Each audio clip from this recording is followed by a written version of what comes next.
दोस्तों आपको मालूम होगा गूगल प्ले स्टोर के ऊपर से कई सारी एप्लीकेशन को निकाला जा रहा है जो कि 30% का कमीशन नहीं दे रही है गूगल प्ले स्टोर को, क्योंकि उनको लग रहा है कि भैया ये कमीशन कम हो जाएगा, क्योंकि कोर्ट में केस डल रखा है। तो जिसकी वजह से गूगल ने कहा है अभी फैसला नहीं आया तो हमें 30% का इन ऐप परचेज का जो तुम्हारा प्रॉफिट होता है उसमें से 30% का कमीशन दो, जो भी इन ऐप परचेज होगी उसका 30% हमें मिलना चाहिए। तो यहाँ पर कई सारी मैट्रिमोनियल ऐप्स को हटा दिया है, जिसमें से शादी.com भी एक है। अब उसके मालिक अनुपम मित्तल है जो कि शार्क टैंक इंडिया के अंदर भी आते हैं, और उन्होंने तो कह दिया है कि भैया ये जो लगान हम भरते हैं ना ये अब रुकना चाहिए। हालांकि ये भी तो पैसा लेते हैं जब शादी करवा रहे होते हैं, तो भैया इनको भी रोक देना चाहिए। ये जो लेते हैं कि भैया हम इससे उसको मिलाएंगे, उससे इसको मिलाएंगे, लड़का लड़की को मिलाने का ये कमीशन लेते हैं, तो भैया वही सेम चीज़ गूगल प्ले स्टोर कर रहा है कि आपको कस्टमर से मिलवा रहा है। तो ये चीज़ है। और इसी के साथ साथ Naukri.com, 99 एकड़,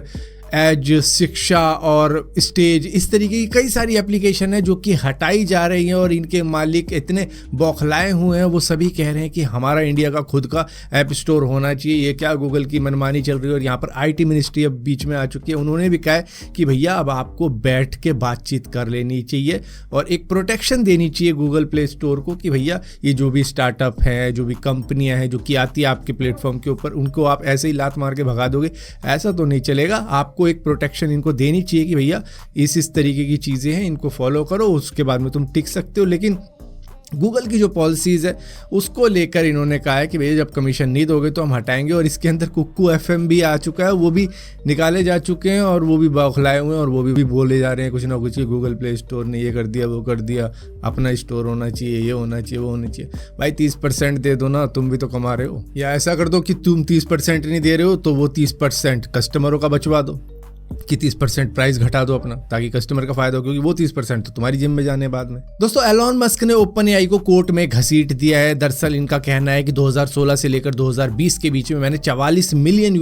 की डोनेशन दी थी तुमको, और उस वक्त में मैं तुम्हारे साथ भी था क्योंकि तुम एक नॉन प्रॉफिट ऑर्गेनाइजेशन थे, और तुम्हारा जो फाउंडेशनल कॉन्ट्रैक्चुअल एग्रीमेंट था उसके अंदर भी तुमने ये कहा था कि भाई हमें सिर्फ ह्यूमैनिटी की मदद करनी है, हमें ह्यूमैनिटी के बेनिफिट के लिए एक एआई टूल क्रिएट करना है जिसके ऊपर हम काम कर रहे हैं। और एलॉन मस्क 2018 में इस ऑर्गेनाइजेशन से बाहर निकल जाते हैं, क्योंकि इनको लगता है कि भाई कुछ नहीं है, क्योंकि कंपनी ही ऐसी है कि भाई प्रॉफिट के ऊपर ये जा नहीं रही। जिसके बाद में ये माइक्रोसॉफ्ट से ले लेते हैं $13 बिलियन और अपने 49% के स्टेक दे देते हैं। और आज की डेट में देख लो भैया ओपनएआई की क्या चल रही है। तो उस चीज़ को लेकर एलॉन मस्क कोर्ट में गए हैं कि भाई जब मैं था इनके साथ में तब ये नॉन प्रॉफिट थे, और इसके बाद में अब ये प्रॉफिट ऑर्गेनाइजेशन बन गई, अब ये कमाई की तरफ जा रही है, अब ये कोई ह्यूमैनिटी के बेनिफिट की बात नहीं सोचती, सिर्फ कमाने की बात सोचती है। तो ये कैसी बात रही कि जब मैंने डोनेशन दी इनको, और मेरे जैसे कईयों ने डोनेशन दी होगी, और आज ये अपना प्रॉफिट के लिए कमा रहे हैं, तो क्या ये सही कर रहे हैं इस तरीके की चीज़ें करके? जिसको लेकर इन्होंने कहा है कि इन्होंने अपना ही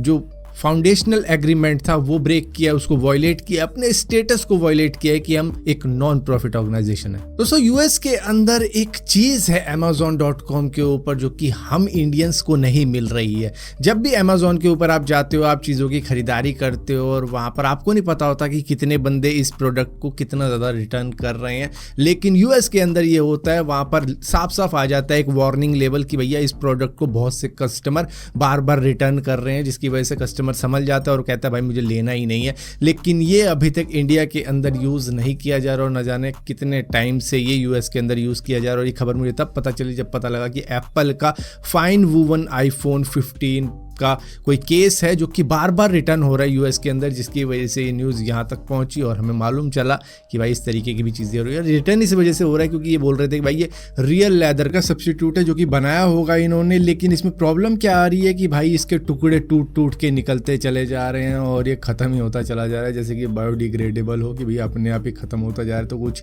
इस तरीके की चीज़ है जिसकी वजह से लोगों ने कहा कि भाई तुम्हें रख लो, हमें नहीं चाहिए। दोस्तों चाइना से पाकिस्तान की तरफ जा रही ये कार्गो शिप को मुंबई पोर्ट के अंदर सीज कर दिया गया है, क्योंकि ऐसा शक था कि इसके अंदर कुछ न्यूक्लियर कार्गो होंगे, ऐसी कुछ रिपोर्ट इनको आ चुकी थी, जिसके बाद में इसको तुरंत ही रोका और सीज करवा दिया गया। दरअसल यहाँ पर डीआरडीओ की भी टीम पहुंची, उन्होंने देखा कि इसके अंदर कुछ न्यूक्लियर प्रोग्राम चलाने वाला इक्विपमेंट मौजूद है, जिसको कंप्यूटर न्यूमेरिकल कंट्रोल मशीन भी कहते हैं, जो कि CNC भी होती है, जिसको नॉर्थ कोरिया भी यूज़ करता है अपने न्यूक्लियर मिशन के लिए। तो यही सेम चीज़ पाकिस्तान भी करने जा रहा था, जिसकी वजह से इसको रोका गया। और कई सारी ऐसी कंट्रीज़ हैं जिसके अंदर CNC मशीन को बैन भी कर दिया गया, वो यूज़ तक नहीं करते हैं इस टेक्नोलॉजी का, लेकिन फिर भी ओल्ड टेक्नोलॉजी अभी भी नॉर्थ कोरिया यूज़ कर रहा है। हाँ, रशिया उनकी मदद कर रहा है तो ठीक है, लेकिन चाइना ने अब ये पाकिस्तान को दिया था कि भाई तुम भी यूज़ करके देख लो।